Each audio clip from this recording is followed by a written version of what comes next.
విశాఖపట్నంలో విశాలంగా last time SRH దుమ్ము దులిపేసింది కాబట్టి, సిఎస్కే శుభారంభం చేసింది కాబట్టి ఈ వీడియోకి 10K లైక్స్ మాత్రం ఖచ్చితంగా కొట్టండి, ఖచ్చితంగా కొట్టండి. ఎందుకంటే ఎస్ఆర్హెచ్ అభిమానులు అందరూ కొట్టండి.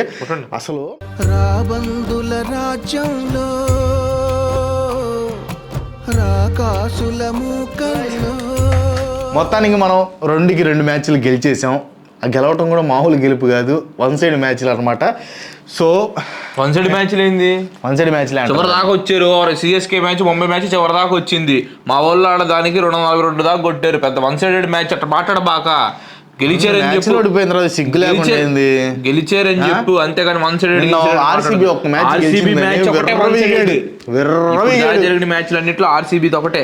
ఎస్ఆర్హెచ్ మ్యాచ్ ఏంది, 2 సైడ్ మ్యాచ్ అది. కానీ ఎస్ఆర్హెచ్ వాళ్ళు బాగా ఆడారు, దానికి నేనేం కాదంటలేదు. వాళ్ళ హోమ్ నువ్వు చెప్పేది వాళ్ళ హోమ్ గ్రౌండ్ కాబట్టి వాళ్ళు ఆడారు. తర్వాత మా ఆర్ఆర్కి వచ్చినప్పుడు home ground. Thank you so much. బత్తాకాయలు కింద కామెంట్ చేసిన వాళ్ళకి thank you so much. 3K comments అడిగాం, 3K దాటిపోయినాయి. కాకపోతే ఆ 10K లైక్స్ అయితే రాలేదయ్యా. 10K రాలేదు కదా ఆల్మోస్ట్. కానీ ఆల్మోస్ట్ 7.3 వచ్చినాయి. బట్ 52,000 వ్యూస్కి 7.3 అంటే 10% కంటే ఎక్కువ ఉంది. సో రీజనబుల్లే. కామెంట్స్ మాత్రం 3.6 వచ్చినాయి. బట్ ఈ వీడియోకి మాత్రం, ఎందుకంటే ఎస్ఆర్హెచ్ దుమ్ము దులిపేసింది కాబట్టి, సిఎస్కే శుభారంభం చేసింది కాబట్టి ఈ వీడియోకి 10K లైక్స్ మాత్రం ఖచ్చితంగా కొట్టండి, ఖచ్చితంగా కొట్టండి. ఎందుకంటే ఎస్ఆర్హెచ్ అభిమానులు అందరూ కొట్టండి. అసలు ఉప్పల్ స్టేడియంలో బాల్ని కొడితే వెళ్ళి తుప్పల్లో పడ్డాయి. ఈ రోజంతా అదే జరిగింది. ఎస్ఆర్హెచ్ మ్యాచ్ ఉప్పల్లో కొడితే తుప్పల్లో పడింది. 6 రోజులు కొట్టినా కూడా తుప్పల్లో వెళ్ళిపడింది. అందుకే ఆర్చర్ అన్నాడు, టార్చర్ చూపించాను ఆర్చర్కి. 4 ఓవర్లకి ఎంత 70+ కొట్టాడు, 70+ కొట్టించాడు, 76 కొట్టించాడు. ఐపీఎల్లో వరస్ట్ బౌలింగ్ పర్ఫార్మెన్స్ అంటే జోఫ్రా ఆర్చర్. అసలు ఇంకోటి చూడండి, మన ఎస్ఆర్హెచ్ మనం ఎందుకు మెచ్చుకోవాలంటే, ఆడిన ప్రతి ఒక్కళ్ళు 200+ స్ట్రైక్ రేట్, 200+కి ఎవరు లేరు. అయితే 0 లేదా 200+. అసలు ఏంది ఇషన్ కిషన్ కొడతాం ఏంటరా అది. ముంబై ఇండియన్స్ వాళ్ళు అనుకుంటారు మా దగ్గర ఉన్నప్పుడు సెంచరీ కొట్టలేదు, ఎడకెళ్ళి ఫస్ట్ మ్యాచ్ సెంచరీ కొట్టాడు ఏందని. మళ్ళీ కొట్టాడు ఓచకోత. పవర్ అట్లా ఆగాడు, పవర్ వచ్చిందట. అసలు అభిషేక్ శర్మ ఏంటి, ట్రావిస్ హెడ్ ఏంటి, ఇషన్ కిషన్ ఏంటి, తర్వాత వచ్చిన నితీష్ కుమార్ కానీ, క్లస్సీని కానీ, అబ్బో అదరగొట్టేశారయ్యా. అసలు ఈ మ్యాచ్ మనం స్టేడియంలో ఎందుకు చూడలేదురా అని తలకాయ బాదుకున్నా నేను. అసలు ఫస్ట్ నేను ఎప్పుడు ఐపీఎల్ మ్యాచ్ ఎప్పుడు స్టేడియంకి వెళ్ళి చూడలేదు. ఫస్ట్ టైం ఇది వెళ్ళి చూద్దామని ఆశతో టికెట్లు కూడా బుక్ చేసుకున్నాం. బట్ కొన్ని రీజన్స్ వల్ల వెళ్ళలేకపోయాం. కానీ అది చూసుంటే అసలు లైఫ్లో ఫస్ట్ టైం అలాంటి మ్యాచ్ చూసేవాళ్ళం కాదు, అంత బాగుంది. మొత్తానికైతే అసలు 286 అయింది, 1 రన్ తక్కువ. ఏది అది కూడా మనం వెళ్ళి కొట్టింది. టాప్ 5 హైయెస్ట్ స్కోర్స్ ఇన్ ఐపీఎల్లో 4 ఎస్ఆర్హెచ్ కాటేరమ్మ కొడుకులు అనమాట, మామూలుగా కాదు. కానీ లాస్ట్లో ఆ 2 వికెట్లు పడకపోయి ఉంటే మేబీ హైయెస్ట్ స్కోర్ కొట్టేసే వాళ్ళమేమో. అది ఏమైనా చెప్పాలనుకుంటున్నాను. చెప్తా కదా, మా వాళ్ళు పర్ఫార్మెన్స్ కూడా అద్భుతంగా చేశారు. మీకు భయం పుట్టుకుంది కానీ నిజం చెప్పు, సంజు అని ధ్రువజరులు ఆడినప్పుడు మీకు కొంచెం భయం వచ్చిందా? రాలా? భయం వచ్చింది, డెఫినెట్ గా భయం వచ్చింది. 100% రాలా నాకు ఆ పర్ఫార్మెన్స్ ఆడారు. మళ్ళీ లాస్ట్ లో సుమన్ దూబే ఆడినప్పుడు కూడా చాలా చక్కగా ఆడాడు కుర్రాడు, కొత్త కుర్రాడు. అంటే యంగ్ టాలెంట్స్ బయట పడుతున్నాయి, లేత కుర్రాళ్ళందరూ చాలా చక్కగా ఆడుతున్నారు. కాబట్టి మాకు కాన్ఫిడెన్స్ ఉంది. ఆర్ఆర్ ఖచ్చితంగా పొటెన్షియల్ ఉన్నటువంటి టీం, తీసిపారేసే టీం అయితే కాదు. ఆర్చర్ ఈసారి ఏదో కొంచెం ఇదేయాడు కానీ జరుగుతూ ఉంటే ఒక బౌలర్ అన్నాక తప్పులు జరగడం మాత్రం ఎవరికి జరగవరా అంత ఘోరంగా. 4 ఓవర్లకి 76 కొట్టించింది ఏంది అసలు. బుద్ధున్నోడు ఎవడైనా కొట్టిస్తాడు. 19రా ఎకానమీ రేటు, 19రా జరిగింది. ఇట్ హ్యాపెన్ ఒకసారి జరిగింది. ఆ మిస్టేక్స్ ని రెక్టిఫై చేసుకుని తర్వాత లైక్ కొట్టారా లేదా మీరు? ఎస్ఆర్హెచ్ పర్ఫార్మెన్స్ కి లైక్ కొట్టారా లేదా మీరు? ఫస్ట్ లైక్ కొట్టండి. ఆర్ఆర్ పర్ఫార్మెన్స్ కూడా లైక్ కొట్టండి. బాగానే పర్ఫార్మ్ చేశారు కదా. సంజు శాంసన్ ఇంపాక్ట్ ప్లేయర్ కింద వచ్చాడు. అయినా కానీ అది కాదు నేను ఒకటి చెప్తాను. ఎస్ఆర్హెచ్ అనేది అసలు భయంకరమైన టీము, మామూలు టీం కదా. వాళ్ళు ఆ వైనాట్ 300 అని ఎంటర్ అయ్యారు. ఐపీఎల్లోకి రావటమే వైనాట్ 300 అని ఎంటర్ అయిన వాళ్ళకి నువ్వు టాస్ పడిన తర్వాత నువ్వు బౌలింగ్ ఎంచుకుంటావు. ఎంత ధైర్యం రా నీకు? ఎన్ని గుండెలు నీకు? మా వాళ్ళు సెకండ్ బ్యాటింగ్ అన్నా కొంచెం ఆలోచిస్తారేమో కానీ ఫస్ట్ బ్యాటింగ్ అంటే ఉతికి ఆరేస్తారని తెలీదా? అంత ఇన్ఎక్స్పీరియన్స్ రియాన్ పరాగ్ని ఎందుకు పెట్టారు మీరు? అదే మావాడు beginner mistakes, first time captaincy కాబట్టి కొంచెం మిస్టేక్ తడబడ్డాడు. Would like to bat first అని would like to bowl first అని చెప్పేసి అన్నాడు. తర్వాత అర్రే అని చెప్పేసి అనుకున్నాడు. తర్వాత బిగినర్ మిస్టేక్స్ లే, మేనేజ్మెంట్ తో మాట్లాడి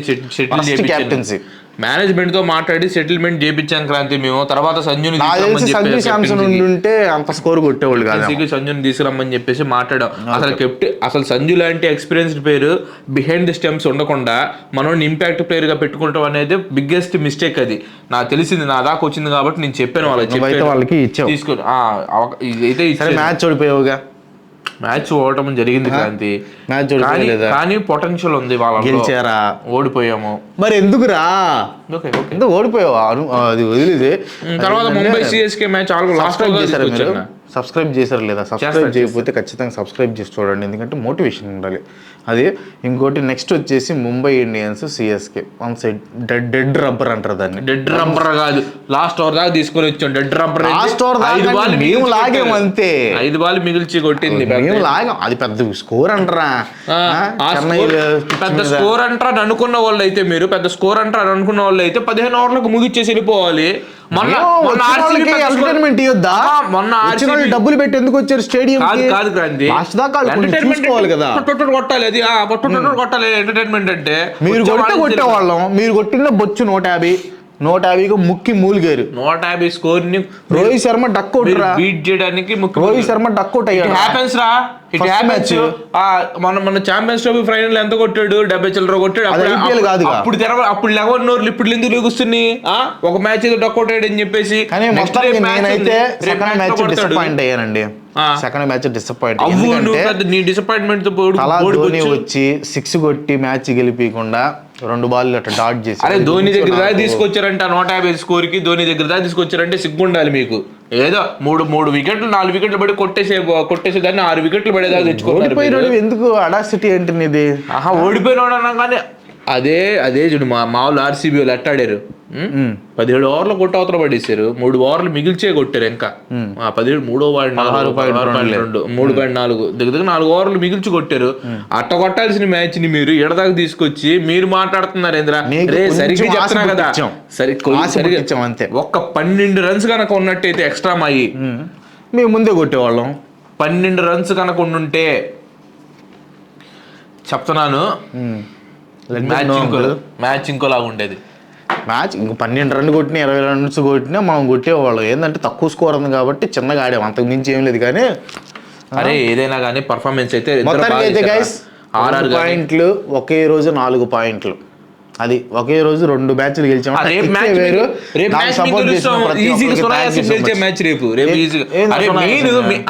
నేను చెప్పాల్సిన అనుకున్న మెయిన్ పాయింట్ మిస్ అయిన క్రాంతి, నేను అది చెప్పనివ్వట్లేదు. నన్ను దాని నుంచి చెప్పరా. ముంబైలో మెయిన్ గా మాకు మైనస్ జరిగింది, చాలా మైనస్ జరిగింది. హార్దిక్ పాండ్యా లేకపోవటం, బుమ్రా లేకపోవటం చాలా బాధాకరం. బుమ్రా కాదు, బుమ్రా ఇట్లా నాలుకటి తడబడేదాన్ని చేయొద్దు, నువ్వు హ్యూమిలేషన్ చేయొద్దు. బ్యాటింగ్ లో తడబడ్డారు, బౌలింగ్ లో తడబడ్డారు. అరే పెద్ద ప్లేయర్లు లేని లోటు తెలుసు. హార్దిక్ పాండ్యా లేడు, వాళ్ళిద్దరు ఉంటే మ్యాచ్ చెప్పేది నువ్వు. హార్దిక్ పాండ్యా ఉన్నట్టయితే ఒక 20 రన్స్ ఎక్స్ట్రా ఉండే, బుమ్రా ఉన్నట్టయితే ఒక 20 రన్స్ డిఫెండ్ చేసిండు.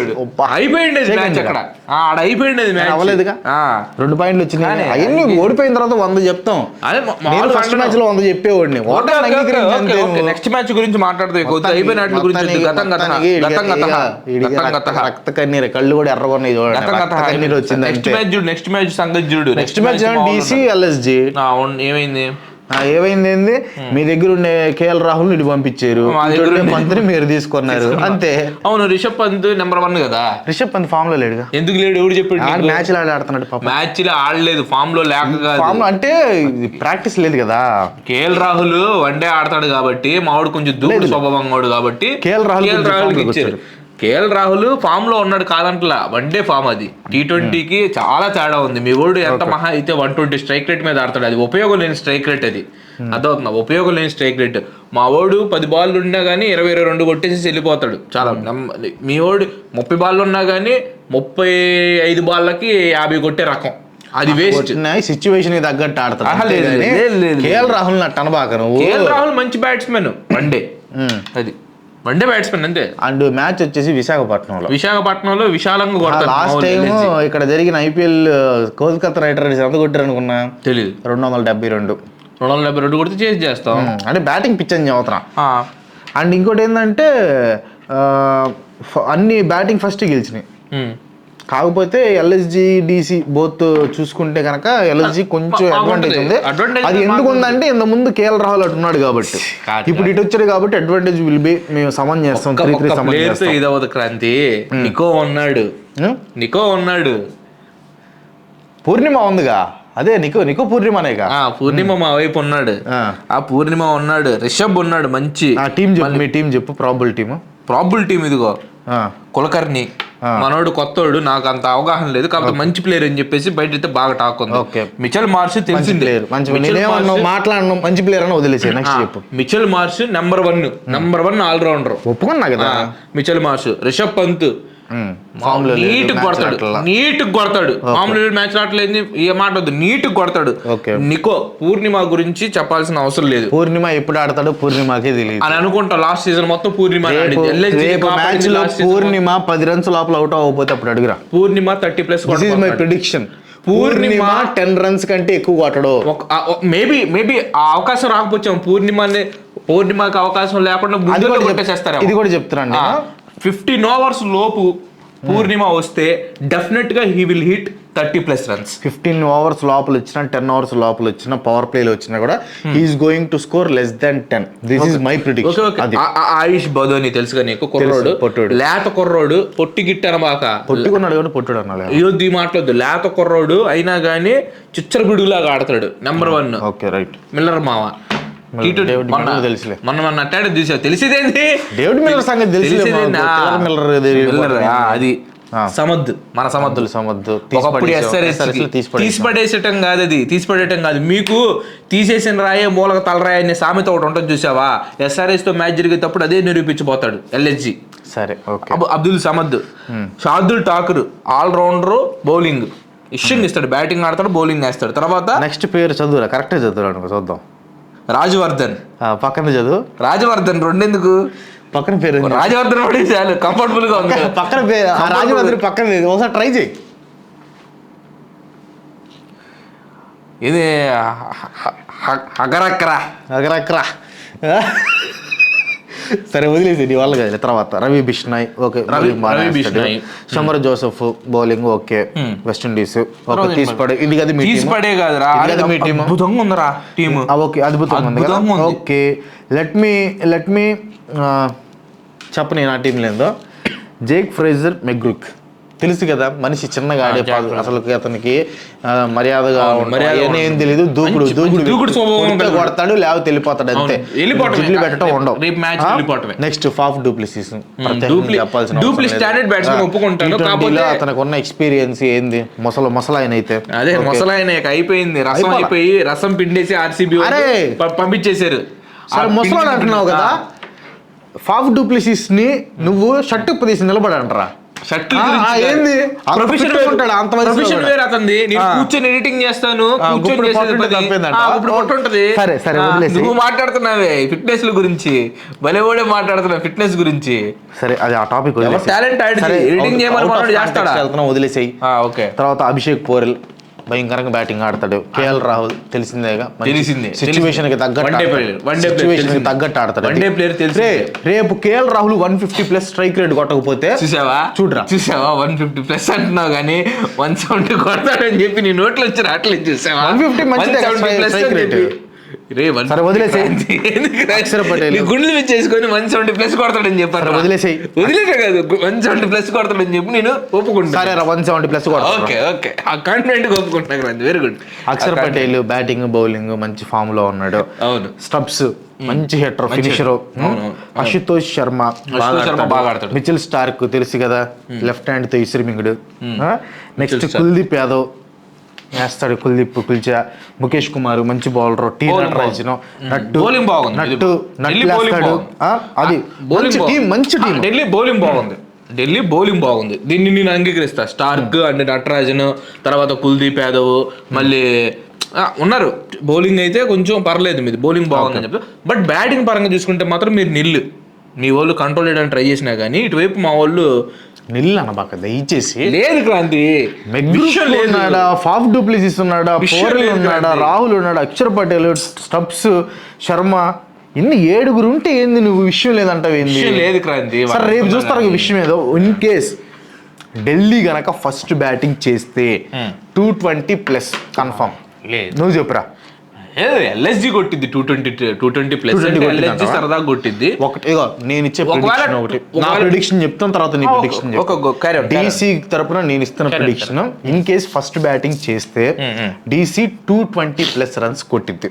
ఓకే, అదే ఎల్ఎస్జి ఫస్ట్ బ్యాటింగ్ చేస్తే 180+ కొట్టిద్ది.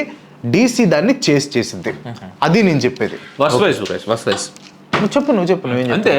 ఎల్ఎస్జి ఫస్ట్ బ్యాటింగ్ ఆడితే 220+ కొట్టిద్ది, డీసీ ఫస్ట్ బ్యాటింగ్ ఆడితే 180+ కొట్టిద్ది. ఎల్ఎస్జి సరదాగా 18 ఓవర్స్ లో చేసిద్ది దాన్ని. ఓకే చూద్దాం. 19 ఓవర్స్ చూద్దాం. మన డీసీ సపోర్టర్స్ అందరూ కింద కామెంట్స్ లో బ్లూ కలర్ డీసీ అని కామెంట్ చేయండి. ఎల్ఎస్జి అని కామెంట్ చేయండి. ఎల్ఎస్జి అని కామెంట్ చేయండి. ఎల్ఎస్జి అని కామెంట్ చేసి ఇట్స్ టైమ్ ఫర్ పంత్ అని పెట్టండి. అంత పెట్టలేరులే, అంత వద్దులే. డీసీ ఎల్ఎస్జి ఏది సపోర్ట్ చేస్తారో పెట్టండి. ఇది అంటే పెద్ద అట్రాక్షన్ లేని టీమ్స్ కాబట్టి మేబీ కామెంట్స్ తక్కువ రావచ్చు, బట్ 3000 తక్కువ లేకుండా కామెంట్ చేయండి. మీ ఫేవరెట్స్ ఉన్నారు కదా, అంటే ఆర్సీబీలో ఉన్న డూప్లిసిస్ ఉన్నాడు కాబట్టి ఫేవరెట్ ఉంటుంది, డేవిడ్ మిల్లర్ ఇటువైపు ఉన్నాడు కాబట్టి ఫేవరెట్ ఉంటుంది. సరే వస్తే ఓకే. మొత్తానికి అయితే నాకు 4 పాయింట్స్ తో లీడ్ లో ఉన్నాను, 2 పాయింట్స్ తో. రేపు ఏమైందో చూద్దాం. నాకైతే డీసీ గెలిచిద్దని నమ్మకం ఉంది. నాకు ఎల్ఎస్జి కామెంట్స్ లో డీసీ అని మనకి సపోర్ట్ చేయండి. 100% నమ్మకం అయితే ఉంది గైస్. ఖచ్చితంగా ఎల్ఎస్జి అని చెప్పి కింద కామెంట్ చేయండి. మనం గెలవబోతున్నాము. నా పేరును కూడా కామెంట్ చేయండి కింద. సెలవు తీసుకుంటాను. లైక్ చేయండి, షేర్ చేయండి, సబ్స్క్రైబ్ చేయండి.